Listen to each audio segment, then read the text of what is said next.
വിശുദ്ധ കുരിശ് മരിച്ചു സ്നേഹിച്ചവൻ്റെ മുദ്രപത്രമാണ്.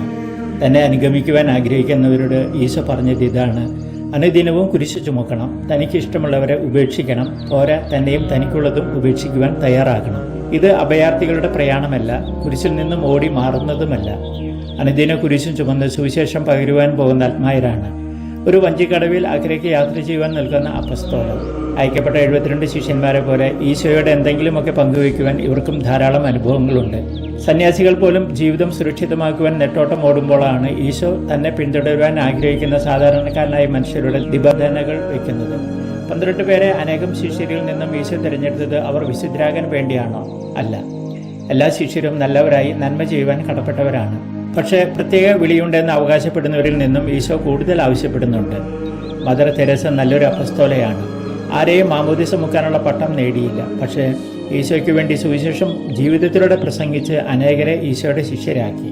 പ്രത്യേക വിളി തന്നെ പിന്തുടരുവാൻ മാത്രമല്ല, പ്രത്യേക ദൗത്യം ഏറ്റെടുക്കുവാൻ വേണ്ടി കൂടിയാണ്.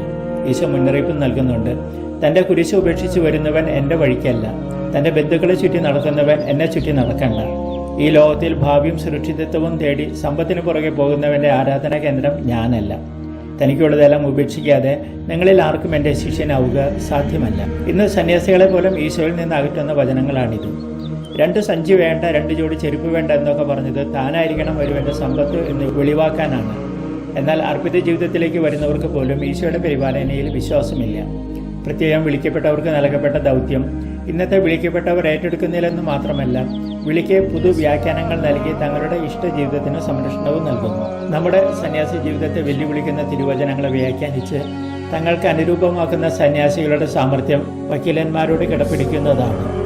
അതുവഴി തെറ്റിനെ ശരിയാക്കുന്നു. ഈ സാമർഥ്യം ഈശോയെ പ്രസംഗിക്കുവാൻ അവർ ഉപയോഗിക്കുന്നേയില്ല. ഈശോ നമ്മെ വിളിച്ച് അനേകരിൽ നിന്നും തിരഞ്ഞെടുക്കുന്നുണ്ടെങ്കിൽ അത് എല്ലാവരും ചെയ്യുന്ന കാര്യങ്ങൾ ചെയ്യാനാകുമോ? മറ്റുള്ളവർക്കെല്ലാം ചെയ്യാൻ കഴിയുന്ന കാര്യങ്ങൾ ചെയ്ത് ജീവിച്ചാൽ അത് വിളിക്കുത്തരമാകുമോ? നമ്മുടെ പ്രധാന ലക്ഷ്യം സമ്പത്ത്, വരുമാനം, ജീവിതമാർഗം ഇതൊക്കെ തന്നെയല്ലേ? നാം ചർച്ചയ്ക്കിരിക്കുമ്പോഴും ഈ അപ്പസ്തോലർ വീണ്ടും വഞ്ചി കാത്തു നിൽക്കുകയാണ്. അടുത്ത ഗ്രാമം ലക്ഷ്യമാക്കി. മഡഗാസ്കറിൽ നിന്നും ഫാദർ ജോൺസൺ തളിയത്ത്.